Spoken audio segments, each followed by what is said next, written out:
Hi DBF team. Today I'm going to show you how to program the 4-axis foam cutter that we have available to us in the wind tunnel lab. Here on the screen, if I can get it up, here it is an example similar to ours in the lab. It consists of two XY axes in parallel with each other connected by a hot wire. And so basically these separate programs on each tower will follow each other simultaneously, cutting out the foam. So this tutorial will show you how to export points from custom geometry that you have created so that you can cut out your own parts. The foam cutter program now, FoamWorks 3.0, here it is right here, is limited. It'll generate a wing.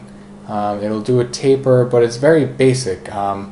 Both towers use the same geometry that are scaled differently. They're moved starting point and end points and so on and so forth. And so this tutorial will show you how to use custom geometry to program the foam cutter. So for this example, I'm going to use Plumman's part here for the plane. Rocket payload mount front. This is very straightforward. If you go down and check out the machine and really understand how it works, you can be extremely creative with it. You know, there's so many things you can do with a 4-axis foam cutter, and so I'm going to show you basically how to cut this using it. The first thing you want to do, click on the face, Control 8. This will bring you normal to the face, and what we want to do is export this geometry to a DXF so that we can open it up in AutoCAD, and that just save it as DXF. I'll put it right on the desktop. I already have it here, so I'll save that. Replace it, yes. Then we'll ask you which face. That's the face that I selected, and there it is as a DXF. I'll hit save, and then I'll minimize SOLIDWORKS. The next thing is you need to find this program. It's an AutoLisp, and it's an external program that AutoCAD will use to actually do the exporting of the files. I'll make it available to you. It's on my Dropbox right now. I'll just show you quickly. If you go to DBF Prototype, Loo, AutoCAD Temps and AutoLisps, and there it is right there. You can just put it right on your desktop. It's fine. It's a great program. I use it all the time for the foam cutter. So next thing, open up AutoCAD and open up the DXF that we created. And here's the geometry. And I'll show you a few features of AutoCAD, but I will not show you all. It's too difficult. It will take hours and days and way too much to show you everything about this program. But I'll show you the basic functions and how they work. If you've never used it before, it is not that difficult to learn. It's just another tool in your tool bag. It's like another language. If you're multilingual, it's very valuable to know, and it makes you valuable to know another software. They're all pretty much the same. AutoCAD is great for 2D.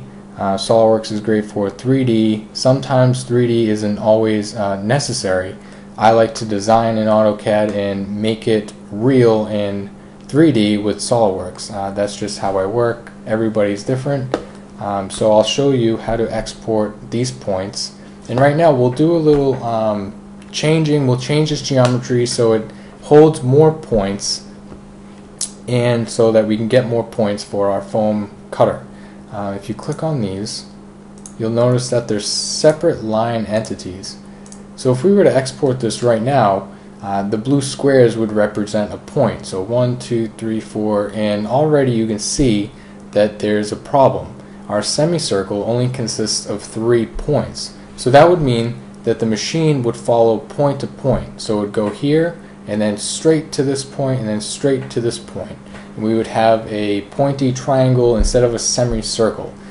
So to change that, the quick and easy way would be to create a bunch of lines that are from the center of the semicircle. So L enter will create a line, and you can just click the center and then click off, click enter again to go back into that command, and then just make a few lines. And then another command that you can use is spline. Just type it in, and then you can choose all the intersections of that, and then enter to escape, and now I have a spline. I'm just going to erase the semicircle now and show you how to mirror. If you select the spline that you just created and hit MI, and that will mirror, and then select an axis to mirror, erase source objects, click enter for no, and I have a circle now. E-enter to erase. I have a circle now that consists of more points. And I'll show you how to add more points along the spline. But first, we'll have to join all of these entities. So if you select these and then select another and hit J for join, notice how it joins. So I'm just going to highlight all of these and hit J enter to join all. Now they're all joined, and we have spline throughout the geometry. This is considered a spline but not a polyline. To make it a polyline, we can just type in pedit, and it'll ask if we want to make it a polyline, and we want to select enter for yes. And right now it asks for precision. For each segment of that polyline, it'll create a certain number of points. Default is 10. I'll just go with the default, hit enter again, and now if I highlight it, it'll show me all the points. Now we have many points that we can export for a foam cutter. For this, I'm actually going to rotate this geometry, and I'll show you how.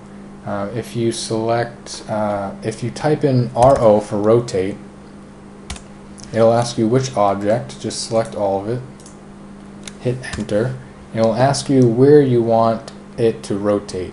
So a point, I'll select this one and I'll rotate it up.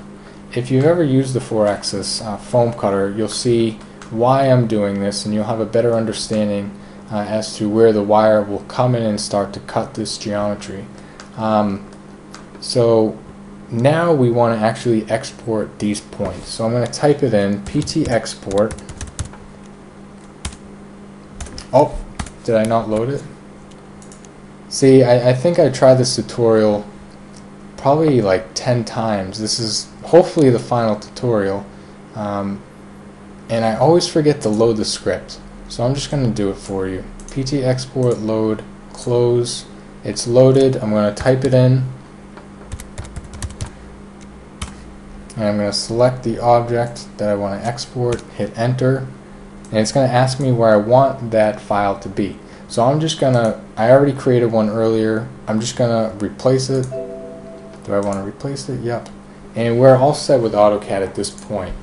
You can see this file right here, and I'm going to open it up using Excel. File, open. When you get to this option, hit next, hit comma, they're separated by commas, hit finish, and here they are. So X, Y, Z. Notice how the Z's are 0, it's because it's 2D. I'm going to clear this. And what I like to do is highlight the first few points to see where we're at and which direction that this is going in. There are ways to export in AutoCAD which you absolutely know, but I want to be very quick and just show you the concept, because this concept is very easy to understand, and if you understand how the machine works, then you'll be able to take what you've learned from this tutorial and apply it and find different ways to program this machine. So I know where it starts. It starts right here and goes up and around, and it'll end up back. And so I like the starting point, and now I have to zero them out. So the starting point is going to be considered 0. So to make these 0, I'm going to start a new column, equals A1 minus the value in A1. I'll put a $sign, hit enter, drag these all the way down, and then add the 0, because that's where we want it to end. Likewise,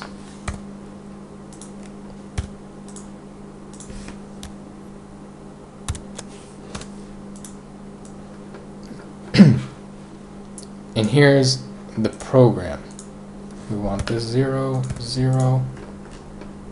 So now, if I just plot this, there is all the points. And so we'll start here, we'll come up all the way around, and back to 0. So this is our program. So I'm going to take all these points,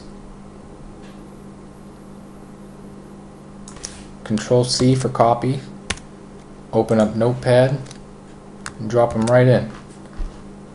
When I go to save this, File, Save As, you can save it as whatever you'd like. I'm going to say payload rocket front. I'm going to do .dat. If you forget the .dat, you'll then have to resave it with the .dat so that Foamworks can read this file. And I'm just going to save it to my desktop. And here it is. And I'll open up Foamworks, and I'll go to Foam Cutter, and I'll say Generate Cut File. So here you'll see that there's a left tower and a right tower. I'll just refresh your memory. Here's the left tower, here's the right tower, and two separate programs that run simultaneously. So if you did want to do a taper wing section, one program would actually be scaled down, or you could have a different geometry altogether that will cut your custom shape. I actually have an example for you. If I minimize this and bring up our wing, we actually cut our wing tip with two different programs exported from AutoCAD, one being this geometry right here and the other being this geometry. Just something that Foamworks can't exactly do for you. So that just shows you why it's so important to know how to program your own geometry. So I'll minimize this and I'll get back to here. So because we want both towers to do the same exact thing, we are going to apply the program to both towers. I'll go to desktop, here's the program, open, same thing with this tower, and right here is a scale. So we don't want to scale. Usually when you do a custom program like this one exported from AutoCAD, you'll want to just keep these at 1 and just keep them. So we'll go to generate, and we'll actually generate the cut file. I'll let that do that. I actually haven't tried this yet since I'm not hooked up to anything, or I don't have any drivers. I'll see what it does. So basically this is it. It will take a little while to do, but this is how it's going to run.